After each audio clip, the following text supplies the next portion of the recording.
Hi everyone, welcome to the Witching Week. Today is episode number 55. Today we're going to be talking about Friday the 13th. We're going to be looking at Samhain law and symbolism, and we're going to be discussing a lovely thing that you can do or start at Samhain. So get comfy, grab a cup of tea, put your incense on, and let's get started. Hi witches, welcome back. Thank you for joining me today. It is so good to see you. It's so good to have you here. So another week has rolled around. It's Friday the 13th today. So we're going to be talking about that. But first, I'm going to tell you what I'm drinking and what incense I've got burning at the moment. So I'm on the tea pigs at the moment. This is one that I really love, and I must admit I do love a cup of tea with what I call a dipper, so that I can fiddle about. I don't sit very still, as some of you might have noticed, and so I'm a bit of a fiddler, so I like to have something that I can fiddle with even while I'm having a drink. And today I am burning some Black Forest fragrance incense. I found this in my big basket of incense untouched this morning, so that is an absolute coup. I didn't think that any of them were sort of untried, but yeah, I found this one this morning, and I have to say it's lovely. It's a bit perfumey. I find those ones can give you a bit of a headache, but it's actually very nice, so we'll see how we get on with that one. So Friday the 13th today. Some consider this, certainly in Western areas and Western superstition, some consider this to be an unlucky day. Certainly when I was a kid, we knew about Friday the 13th, we knew it was unlucky, and there was a little bit of trepidation there. Some of the kids at school used to be really quite scared, and it does make you wonder where this comes from, because I don't remember anyone specifically telling me about Friday the 13th. It was just sort of stuff that you heard about at school and learned. So I thought we'd talk about that today. A fear of Friday the 13th is called Paraskevidekatriaphobia. Paraskevidekatriaphobia. I've probably not pronounced that correctly. I'm going to put that on screen, but some people are really frightened of Friday the 13th. So I want to dispel the idea that it's unlucky. It's actually a very powerful feminine day. Now, the idea of Friday the 13th being unlucky, there's a few reasons behind it, or there's a few theories at least. So one idea is that if we move over to Norse mythology, one idea was that the gods were having a dinner party in Valhalla. Loki turned up and made the number 13. He was the 13th guest. He had Balder killed by a mistletoe-tipped arrow, and from then on it was considered to be unlucky. Friday the 13th was an unlucky day because of the number 13. If we then move to Christianity, there were 13 people present at Jesus's Last Supper and crucifixion, and the day before he died was Maundy Thursday. That was the 13th of Nisan. So again, that number became, synonymous with bad luck and bad things happening. It's actually a really powerful feminine number. If we think of lunar cycles, we have 13 in a year, we have 13 menstrual cycles, and Friday is associated with Freya, so it's Freya's day, and this day is also associated with Venus, so again, feelings of love and beauty. So when you put the two together, you put Freya's day in with the number 13, then you end up with a very powerful day to celebrate and honour and appreciate beauty and creativity and being able to create things, so fertility.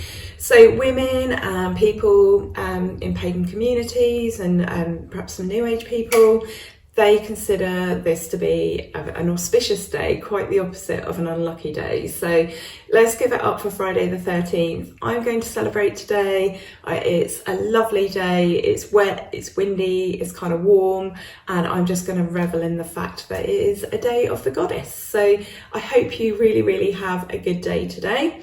So what have you guys been up to?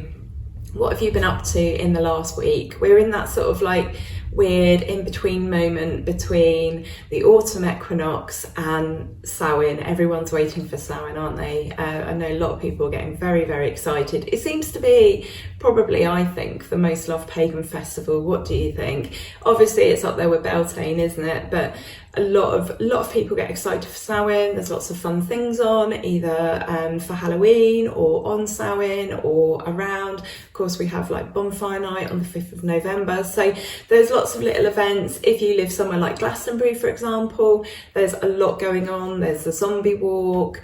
They have something else on as well, which has just escaped my brain. But yeah, there's a lot going on, isn't there? So we've done something special this week. My husband and I, Justin, I don't think I've ever mentioned his name before, but we celebrated 10 years together. So we went to Glastonbury to celebrate just for a couple of nights, and we had our 10th anniversary. And on this very same day, it's also our wedding anniversary. So we have been married for 4 years now. We're yet to have a party, we're yet to have a celebration.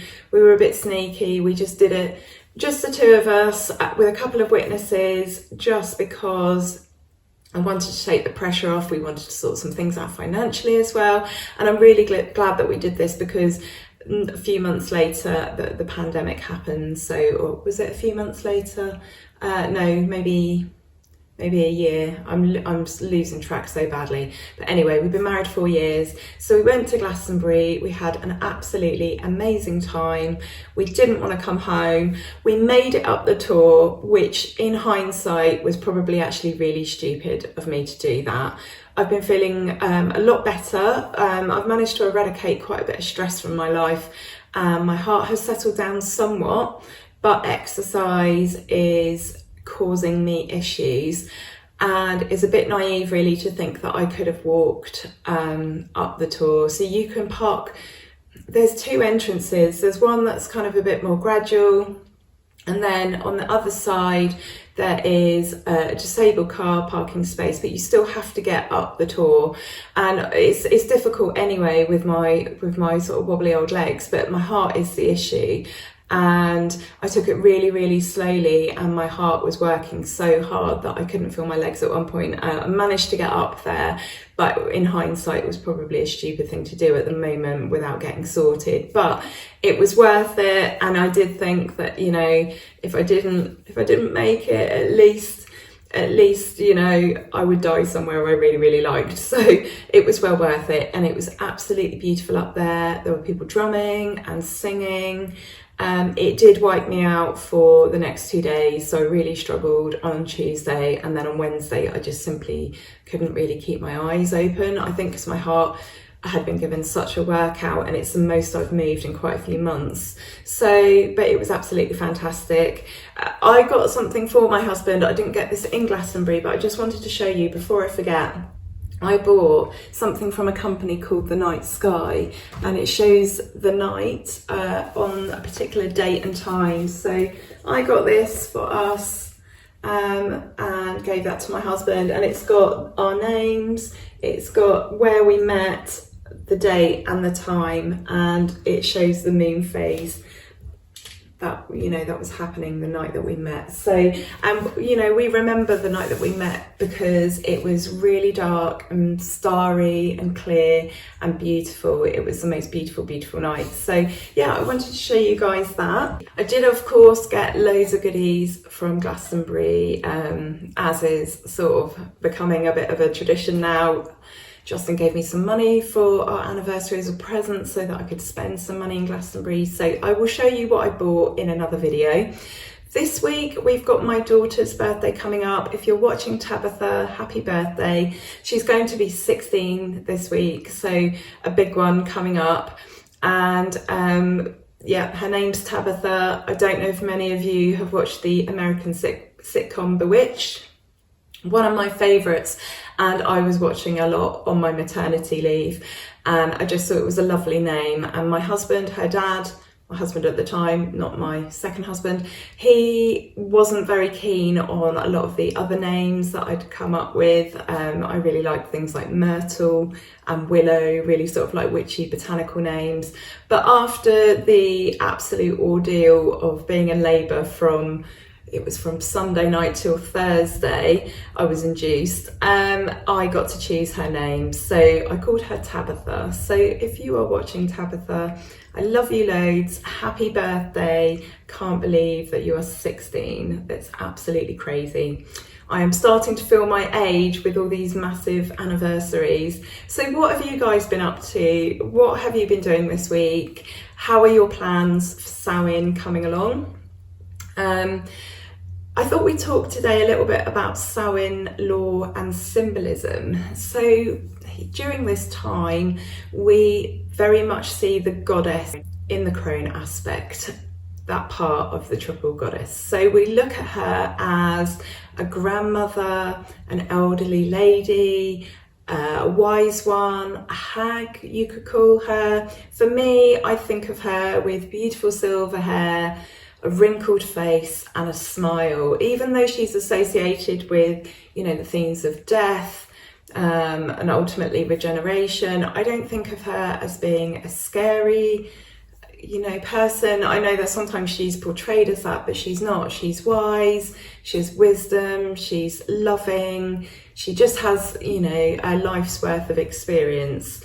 So she guides and teaches us. Yeah, I got a little bit stuck there. I was trying to think, how can I, you know, adequately sum up this part of the triple goddess, this aspect? She guides us and teaches us and helps us to transition from one phase in life to another via her wisdom and experience. So while she's the mistress of the underworld, she has profound love and understanding. She is associated with healing.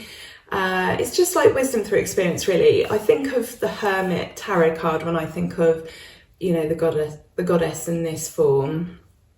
In terms of fairy lore and just general lore, Samhain is considered the night of the wild hunt. So this changes a little bit depending on what your magical tradition is, what your beliefs are, where you're based. In fairy lore, the wild hunt is led by the king of the fairies.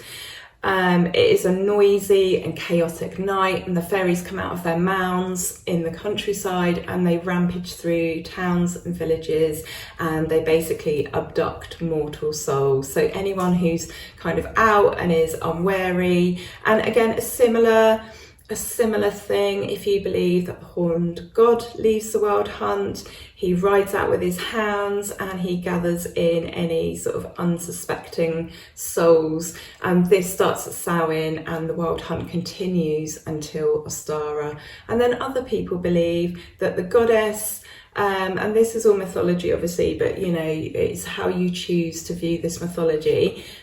Some people believe that the goddess leads the wild hunt, she races through the skies and she collects newly departed souls and simply takes them to the lands of death, which I think is really, really nice. So what do you think? What are your favourite Samhain lore and stories and things like that? I thought we could talk about, just doing a fairly short one today, I think. I thought we could talk about an activity that's really, really nice to do around Samhain, especially as the weather's changing and we're going to be inside a lot more. So it's a really, really good time to do a family tree. It's a good time to work on a family tree if you've already started, or it's a good time to start one if you're thinking of doing it. It's a brilliant way to consider and honour and think about your ancestors and the people in your family that came before you. They can have many themes, family trees. You can either plot all direct descendants from a single figure. You could look at like descendants down a particular line. So for example, all descendants down a male line. Or you could do all known ancestors to a living person. So there's lots of ways that you could do this. Dare I say it, if you had a vocation or a career that you've had for a very long time that you've been heavily involved in, dare I say it, you could probably do one with like creative ancestors. That would be a lot harder and it wouldn't obviously have that natural progression of like births, but I'm wondering if you could do it in terms of like teachers and things. So if you're a musician and you started off with a music teacher at school, and then you progressed to someone else, and then you had a violin teacher and they were taught by someone. If you were really clever, you could do that. And then at the top, maybe you could have like your original sort of influences and people that inspired you. So, you could have like Kurt Cobain at the top, or Jimi Hendrix, or absolute Jim Morrison, absolutely anyone, depending on what kind of music you're into. Yeah, that was a thought. I thought you could end up doing some sort of tree with all your musical influences, but that's probably a bit out there. But in terms of building a family tree, it's a really good idea to speak to immediate family and friends. So I'm thinking like old friends of the family that might remember names that perhaps you didn't as a child or can't remember, as an adult. Obviously speaking to grandparents, aunts, uncles, as you get older, and obviously these people die, then obviously that's where the old family friends sometimes can be helpful. I definitely know some of my parents' friends would remember things, remember names of people from back in my childhood that I can kind of remember. I know they're part of my family, but don't know who they are. So if my parents weren't around, I could ask them for information. Ask for names, nicknames, dates, anniversaries, special holidays, occupations, absolutely anything that's going to lead you on to finding more information, that's going to help open those doors, gather as much evidence and information as possible. And I think this is a really, really nice time to go and sit with older people in your family and just ask questions anyway. I did this with my nan. I wish I'd done it more often with my nan. She's not with us anymore. She has passed over, and I've got some information on like where she was born, her parents, her husband, my mum's dad. He died. My nan had 5 children, and she lost her husband when my mum was 2, and my mum's sister was just a few months old, I think. So she since remarried. The only granddad that I ever knew was actually my nan's 3rd husband. He was there on the scene before I was even born, and he was my granddad. But in terms of biological family, I have another granddad as well, who I obviously never met because he died when my mum was 2. So it was lovely to speak to Nan and get loads of information. But I just feel like I wish I'd done it more, because I've got just the bare basics. I've just got like a bare foundation, and some of the stories she used to tell me were really, really interesting, and I really wish I'd taken more time to do that. So Samhain is a great time. Connect with older members of your family and learn about your family and its heritage. Of course, not everyone can do this. Not everyone has an affinity with their family. Families are very, very complicated, aren't they? I think everybody's family is a bit complicated. Right then, so what else shall we talk about today? Yeah, I thought I'd just give a nod to Power Flow for October, and the themes that we would be looking at in our meditation, spell work, path work and stuff like that is very much of justice and balance and harmony. It's also a time for cleansing and letting go. And obviously the themes of reincarnation and rebirth are absolutely massive at this time of year. Also, just looking at the winter, kind of becoming inner, moving inwards, kind of like battening down for the winter, those sorts of themes. Taking some time to reflect on everything. This is the 3rd harvest of apples. I've seen it referred to as a harvest of souls as well. Very much a chance to look at life, where we are, where we're at, and prepare for the next year. So winter is very much a time of preparation. So themes of preparing, reflecting, and getting ready for sort of winter proper. So before we do some cards, I just wanted to share a thought with you guys, which I've heard of before, but it always really amuses me. And that is the idea that to go to sleep, we pretend to be asleep. And I just thought that's really funny, isn't it? Like to actually, to go to sleep, we have to pretend to be asleep. We have to get all nestled down, have to close our eyes, and then sleep takes us. And I just, whenever I hear that, whenever I hear anyone refer to that, it does tickle me, because it is like the weirdest thing ever, isn't it? Right then, let's do some cards. finding it very hard at the moment to get the words in my brain out of my mouth. I actually think I'm like deficient in vitamin D already. I felt like we didn't get much sun this year, which is really weird. And the summer was an odd one, wasn't it? It was very cloudy and not very inspiring, not that warm to begin with either. We had a sort of a lovely time back in Easter. That we had a week, didn't we, that was really hot. When was that? That was like April or May, and then summer was just like a bit of a washout, and then we've had like a really warm September and October. It's been very, very strange. When we were in Glastonbury, it was 23 degrees. So that's in October, 23 degrees, sunshine, very, very weird. And then yesterday was cold. Yesterday was about 9 degrees. And it was cold in the house, not looking forward to the rest of autumn and winter at all. And then today it's like 18 degrees and it's like really humid and muggy again, and like quite, to be honest, I could take this off, it's that warm. As someone who feels the cold, that tells you just how warm it is. So it's, yeah, really, really weird, really weird. But anyway, let's do some cards. Okay, so I've got 4 cards that flew out at me today. We're just having a look at the energy for the week ahead, perhaps how you could respond to situations that come up. If this message doesn't sort of resonate with you, then it's not for you. You know, you might not even be into tarot, but certainly you could just consider that if, you know, tricky events and stuff come up.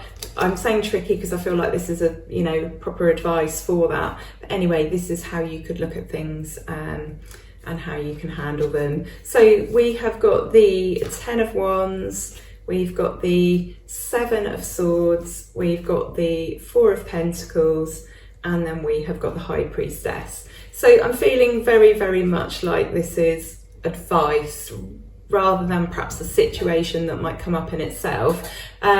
There is very much a sense, perhaps with all of you at the moment, things are tough, that you know, you're carrying quite a burden, and sometimes it feels like the responsibility is all on you and other people are not really helping you share the load. I think a lot of us feel like that at the moment. It's been a very strange few years, hasn't it, with the pandemic. Our economy is in an absolute state. Brexit, all the major things that have been happening, and I do feel like for many of us it's a bit of an uphill struggle at the moment, and you know, we kind of feel close to breaking a little bit. However, number 10 is the number of completions, so keep going is the response here. Keep going, don't take shortcuts, don't cut corners.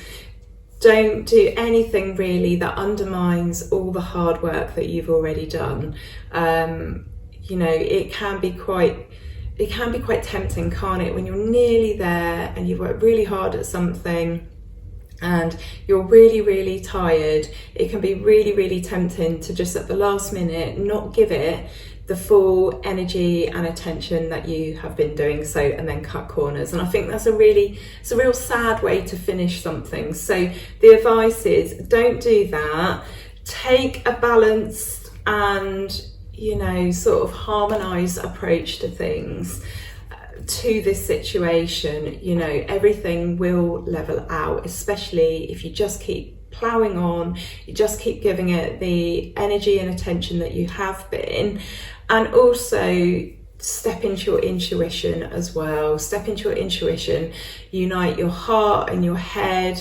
You just really, really feel your way through, but don't take shortcuts, don't cheat, don't worry, you know, everything will work out fine, and you're nearly there. So if you have a project or a plan or some sort of situation that's playing out that you are sort of reaching the end of, you know, keep going, you will get there, but that is the advice that goes with that. So I hope you have had a wonderful week, and I hope this next week is absolutely wonderful. I will see you again next week. We will be looking at Samhain again because, you know, we will be getting much, much closer. And then, yeah, we're going to be in November soon. It's absolutely bonkers, isn't it? My mum last night on the phone was talking about her putting her Christmas lights up, because where she lives, they have like a Christmas switch on around about November the 25th. And they've asked the people in the town, if you've got Christmas lights, you know, let's light up the whole town. Let's all do it at the same time. So she's looking at putting her Christmas lights up on the house at the end of November, which I know isn't unusual. For me, way too early to be thinking about Yule and Christmas. But yeah, it just seems absolutely bonkers that, you know, we're talking about next month for stuff like that, albeit at the end of the month. But anyway, I will be back next week. As I said, I'm sending you so much love and many blessings. And if this is the first time that you're watching, thank you and welcome. Feel free to subscribe. It's a 1-second action that really helps the channel, and yeah, really love having you all here. So thank you so much once again if you've tuned in today. All right, lots of love and blessings. Take care. See you next week.